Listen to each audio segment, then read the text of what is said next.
Hi friends, welcome back to channel. ఒకసారి ఆలోచించండి, యుద్ధంలో గెలిచిన ఒక రాజు తన ఇంటికి వెళ్ళడానికి బయలుదేరాడు. కానీ ఆ ప్రయాణం ఒక రోజు, ఒక నెల లేదా ఒక సంవత్సరం కాదు, ఏకంగా 10 ఏళ్ళు పట్టింది. ఆ 10 ఏళ్లలో అతను ఎదుర్కొన్నవి సాధారణ సమస్యలు కాదు. భారీ సముద్ర తుఫాన్లు, భయంకరమైన రాక్షసులు, దేవుళ్ళ కోపం, ప్రతి అడుగులో ప్రాణాలు తీసే ప్రమాదాలు. అయినా ఒక్క క్షణం కూడా అతను తన ఆశను ఎదుర్కోలేదు. అతని మనసులో ఒక్కటే ఆలోచన: ఎలాగైనా నా కుటుంబం దగ్గరికి చేరుకోవాలి. ది ఒడిస్సీ. దీని అసలు కథ ఏంటి? ఈ ప్రయాణంలో ఒడిసియస్ ఎలాంటి పరీక్షలను ఎదుర్కొన్నాడు? ఈ వీడియోలో ఇవన్నీ ఒక్కొక్కటిగా తెలుసుకుందాం. ఇంకా లేట్ చేయకుండా ది స్టోరీ ఆఫ్ ఒడిస్సీ ఇప్పుడు తెలుసుకుందాం. స్టోరీ స్టార్ట్ చేసే ముందు వీడియోని లైక్ చేసి మన ఛానల్ని సబ్స్క్రైబ్ చేయండి. ఈరోజు మనం కేవలం ఒక సినిమా గురించి కాదు, దాదాపు 3000 సంవత్సరాలుగా ప్రపంచాన్ని ప్రభావితం చేస్తున్న ఒక మహాకావ్యం గురించి తెలుసుకోబోతున్నాం. కాబట్టి వీడియోని చివరి వరకు చూడండి. అసలు హోమర్ ఎవరు? ఈ కథ మూలం ఒక గ్రీకు మహాకవి. ఆయన పేరు హోమర్. చరిత్రకారుల అభిప్రాయం ప్రకారం ఆయన దాదాపు 2700 సంవత్సరాల క్రితం జీవించారు. హోమర్ రాసిన 2 మహాకావ్యాలు ప్రపంచ సాహిత్యంలో అత్యంత గొప్పవిగా గుర్తించబడతాయి. మొదటిది ఇలియడ్, రెండోది ఒడిస్సీ. ఇలియడ్లో ట్రోజన్ యుద్ధం గురించి చెబితే, ఒడిస్సీలో యుద్ధం తర్వాత ఒడిసియస్ ఇంటికి తిరిగి వచ్చే దీర్ఘ ప్రయాణం గురించి చెబుతారు. ట్రోజన్ యుద్ధం ఎలా మొదలైంది? ఈ కథను అర్థం చేసుకోవాలంటే ముందు ట్రోజన్ యుద్ధం గురించి తెలుసుకోవాలి. గ్రీకు పురాణాల ప్రకారం ట్రోయ్ అనే గొప్ప రాజ్యం ఉండేది. ట్రోయ్ యువరాజు పారిస్, స్పార్టా రాజు భార్య హెలెన్ను తనతో తీసుకెళ్లడంతో 2 రాజ్యాల మధ్య ఘోర యుద్ధం మొదలైంది. చిన్న గొడవగా మొదలైన ఈ సంఘటన చివరకు 10 ఏళ్లు కొనసాగిన యుద్ధంగా మారింది. వేలాది మంది ప్రాణాలు కోల్పోయారు, అనేక రాజ్యాలు నాశనమయ్యాయి. ఒడిసియస్ ఎవరు? ఈ యుద్ధంలో పాల్గొన్న రాజ్యాల్లో అత్యంత తెలివైన వ్యక్తి ఒడిసియస్. అతను కేవలం గొప్ప యోధుడు మాత్రమే కాదు, ఏ సమస్య వచ్చినా తెలివితో దానిని పరిష్కారం కనుగొనే నాయకుడు. ఇతరులు కత్తితో గెలిస్తే ఒడిసియస్ తన ఆలోచనలతో గెలిచేవాడు. Trojan horse. 10 సంవత్సరాలు యుద్ధం చేసిన ట్రోయ్ను గెలవలేకపోయిన గ్రీకులు చివరకు ఒడిసియస్ సలహాతో ఒక భారీ చెక్క గుర్రాన్ని తయారు చేశారు. ఆ గుర్రం లోపల గ్రీకు సైనికులు దాక్కున్నారు. మిగతా సైన్యం వెళ్ళిపోయినట్లు నటించింది. ట్రోయ్ ప్రజలు దాని విజయానికి గుర్తుగా నగరంలోకి తీసుకెళ్లారు. రాత్రి అయింది. గుర్రం లోపల దాక్కున్న సైనికులు బయటకు వచ్చి నగర ద్వారాలు తెరిచారు. అలా ట్రోయ్ పతనమైంది. ఇది చరిత్రలో అత్యంత ప్రసిద్ధమైన యుద్ధ వ్యూహాల్లో ఒకటిగా నిలిచిపోయింది. అని అసలు కథ ఇక్కడే మొదలవుతుంది. ట్రోయ్ యుద్ధం ముగిసింది. అందరూ తమ తమ రాజ్యాలకు బయలుదేరారు. ఒడిసియస్ కూడా తన భార్య పెనెలోపి, తన కుమారుడు టెలిమాకస్ను చూడాలని ఎంతో ఆతృతగా ప్రయాణం మొదలుపెట్టాడు. కానీ అతను అనుకోలేదు ఈ ప్రయాణం రోజులు కాదు, సంవత్సరాలు పడుతుంది అని. దేవుళ్ళ కోపం. గ్రీకు పురాణాల్లో దేవుళ్ళు మనుషుల జీవితాల్లో నేరుగా జోక్యం చేసుకుంటారు. ఒడిసియస్ ప్రయాణంలో కూడా అదే జరిగింది. కొంతమంది దేవుళ్ళు అతనికి సహాయం చేయగా, మరికొందరు అతనిపై తీవ్ర కోపంతో అతని మార్గాన్ని అడ్డుకున్నారు. ప్రతి తుఫాను వెనుక, ప్రతి ప్రమాదం వెనుక ఒక దైవ సంకల్పం ఉందని ఈ మహాకావ్యం చెబుతుంది. సముద్రంలో మొదటి అడుగు. వందలాది మంది సైనికులతో, అనేక నౌకలతో ఒడిసియస్ ప్రయాణం మొదలు పెడతాడు. మొదట్లో అన్నీ బాగానే అనిపిస్తాయి, కానీ సముద్రం ఎప్పుడూ ఒకేలా ఉండదు. ఒక చిన్న తప్పు, ఒక తప్పు నిర్ణయం మొత్తం ప్రయాణాన్నే మార్చేస్తుంది. అది ఒడిసియస్ జీవితంలో కూడా జరిగింది. అక్కడి నుంచి ప్రతి ద్వీపం ఒక కొత్త పరీక్షగా మారింది.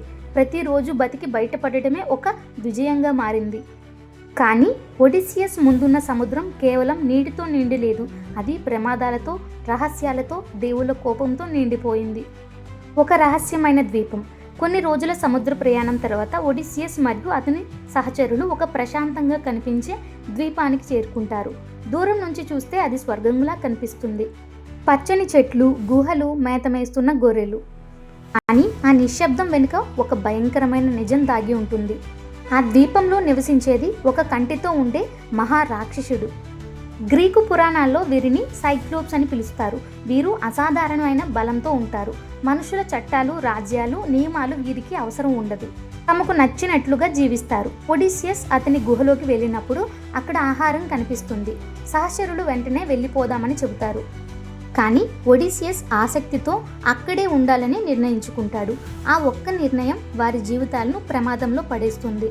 రాక్షసుడు తిరిగి వచ్చి గుహ ద్వారాన్ని ఒక భారీ రాయితో మూసేస్తాడు. బయటకు వెళ్లే మార్గం ఉండదు. ఒడిసియస్ అలాగే అతని సైనికులు చిక్కుకుపోతారు. బలంతో పోరాడితే గెలవలేమని ఒడిసియస్ వెంటనే గ్రహిస్తాడు. అప్పుడు అతను ఒక పథకం వేస్తాడు. రాక్షసుడిని మత్తెక్కించి సరైన సమయంలో తప్పించుకోవడానికి మార్గం వెతుకుతాడు. ఆ సంఘటన వల్ల ఒడిసియస్ పేరు తెలివికి ప్రత్యేకంగా నిలిచిపోయింది. ఈ సంఘటన తర్వాత సముద్ర దేవుని కోపం మరింత పెరుగుతుంది. అక్కడి నుంచి అతని ప్రయాణం మరింత కఠినంగా మారుతుంది. ప్రయాణం కొనసాగుతుండగా ఒడిసియస్ గాలిని నియంత్రించే దేవుని ఆశ్రయానికి చేరుకుంటాడు. అతనికి ఇంటికి చేరడానికి సహాయపడే ఒక వరం లభిస్తుంది. కానీ మనిషి సహచరులు ఒక తప్పు నిర్ణయం తీసుకుంటారు. దాంతో వారు గమ్యానికి దగ్గరగా వచ్చి కూడా మళ్ళీ దూరంగా వెళ్ళిపోతారు. ఒక్క క్షణం చేసిన పొరపాటు నెలల ప్రయాణాన్ని వృధా చేస్తుంది. ఒడిసియస్ ప్రయాణంలో ప్రతి ద్వీపం ఒక కొత్త అర్థాన్ని కలిగి ఉంటుంది. ఒకటి లోభాన్ని పరీక్షిస్తుంది, మరొకటి సహనాన్ని పరీక్షిస్తుంది, ఇంకొకటి నాయకత్వాన్ని పరీక్షిస్తుంది. ఈ కారణంగానే ఒడిసియస్ని కేవలం సాహసగాథగా కాకుండా మనిషి జీవిత ప్రయాణానికి ప్రత్యేకగా భావిస్తారు. మరో ద్వీపంలో ఒడిసియస్ బృందం ఒక శక్తివంతమైన మంత్రగత్తెను ఎదుర్కొంటుంది. ఆమె తన మాయతో మనుషుల జీవితాలను మార్చగలదు. ఒడిసియస్ ముందున్న పరీక్ష కత్తితో కాదు, తెలివితో, ధైర్యంతో గెలవాల్సినది. ఇక్కడ అతను నాయకుడిగా తన బాధ్యతను మరోసారి నిరూపిస్తాడు. ఈ సంఘటనలు మనకు 3 ముఖ్యమైన విషయాలు చెబుతాయి. మొదటిది, బలం కంటే తెలివి గొప్పది. రెండవది, అహంకారం ఎంతటి విజయాన్నైనా ప్రమాదంలో పడేస్తుంది. మూడవది, నాయకుడు తన నిర్ణయాలకు ఎప్పుడూ బాధ్యత వహించాలి. ఇప్పుడే అసలు ప్రయాణం మొదలవుతుంది. ఎందుకంటే అతని ముందున్న పరీక్షలు కేవలం శరీర బలాన్ని కాదు, మనసును, సహనాన్ని, నాయకత్వాన్ని కూడా పరీక్షించబోతున్నాయి. గ్రీకు పురాణాల ప్రకారం కొన్ని సందర్భాల్లో జీవించి ఉన్నవారు కూడా మరణించిన వారి ఆత్మల నుంచి సలహా తీసుకోవాల్సి వచ్చేది. ఒడిసియస్ కూడా అలాంటి ప్రయాణమే చేస్తాడు. అక్కడ అతను గతంలో చనిపోయిన వీరులను, జ్ఞానులను గుర్తు చేసుకుంటూ తన ముందున్న ప్రమాదాల గురించి హెచ్చరికలు తీసుకుంటాడు. ఈ సంఘటన మనకు ఒక విషయం చెబుతుంది. భవిష్యత్తును గెలవాలంటే గతం నుంచి నేర్చుకోవాలి. తర్వాత అతని నౌక ఒక భయంకరమైన ప్రాంతానికి చేరుకుంటుంది. అక్కడ సముద్రం నిశ్శబ్దం ఉంటుంది. కానీ ఆ నిశ్శబ్దంలో నివసించే మధురమైన గానం ప్రయాణికులను ఆకర్షిస్తుంది. గ్రీకు పురాణాల్లో వీరిని సైరన్స్ అంటారు. వారి పాటలు విన్నవారు దారి మరిచి ప్రమాదంలో పడతారని నమ్మకం. అందుకే ఒడిసియస్ ముందుగానే జాగ్రత్తలు తీసుకుంటాడు. ఈ సంఘటన మన జీవితానికి కూడా ఒక ప్రతీక. ప్రతి ఆకర్షణ మనకు మేలు చేయదు. కొన్ని ఆకర్షణలు మన లక్ష్యాన్ని దారి మళ్లిస్తాయి. ప్రయాణం కొనసాగుతుండగా అతని ముందుకు 2 భయంకరమైన మార్గాలు వస్తాయి. ఒకవైపు సముద్రంలో అన్నింటినీ లోపలికి లాగే ప్రమాదమైన సుడిగుండం, మరోవైపు భయంకరమైన సముద్ర రాక్షసి. ఏ దారిని ఎంచుకున్నా నష్టం తప్పదు. ఒక నాయకుడిగా ఒడిసియస్ తక్కువ నష్టం జరిగే నిర్ణయం తీసుకోవాల్సి వస్తుంది. కొన్నిసార్లు జీవితంలో మంచి నిర్ణయం కాదు, తక్కువ నష్టం కలిగించే నిర్ణయమే సరైనదిగా మారుతుంది. ఇంకా ఎన్నో కష్టాల తర్వాత ఒడిసియస్ ఒక దూరమైన ద్వీపంలో చిక్కుకుపోతాడు. సమయం గడుస్తూనే ఉంటుంది, రోజులు, నెలలు, సంవత్సరాలు. అయినా అతని మనసులో ఒక కోరిక మాత్రమే ఉంటుంది, నా ఇంటికి వెళ్ళాలి. రాజ్యం, సంపద, సౌకర్యం అన్నీ దొరికినా తన కుటుంబం లేని జీవితం అతనికి అసంపూర్ణమే. చివరికి దేవుళ్ళ అనుమతితో అతను మళ్ళీ సముద్రంలోకి బయలుదేరుతాడు. ఎన్నో సంవత్సరాల తర్వాత తన స్వదేశాన్ని చూస్తాడు. కానీ వెంటనే తనను తాను బయటపెట్టడు. ముందు పరిస్థితిని అర్థం చేసుకుంటాడు. ఎవరు అతనుకు నిజమైన వారు, ఎవరు తన రాజ్యాన్ని స్వాధీనం చేసుకోవాలని చూస్తున్నారు అన్నింటినీ గమనిస్తాడు. తెలివిగా, ఓర్పుతో సరైన సమయాన్ని ఎదురు చూస్తాడు. చివరికి తన కుటుంబాన్ని, తన రాజ్యాన్ని కాపాడేందుకు అతను ముందుకొస్తాడు. ఇది కేవలం యుద్ధం కాదు, సంవత్సరాల నిరీక్షణకు ముగింపు, ఎన్నో కష్టాలను సమాధానం, ఒక రాజు తన బాధ్యతను మళ్ళీ స్వీకరించిన క్షణం. ఈ వీడియో మీకు నచ్చింది, నా స్టోరీ టెల్లింగ్ నచ్చింది అంటే కింద కమెంట్ చేయండి. అలాగే మన వీడియోకి ఒక లైక్ చేసుకోండి.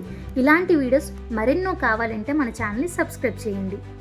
ఇంతకు మీరు ది ఒడిస్సీ మూవీ చూసారా? చూస్తే కమెంట్ చేయండి మీకు ఎలా అనిపించింది అని. మళ్ళీ ఇంకో వీడియోలో కలుద్దాం. అంతవరకు బాయ్ బాయ్.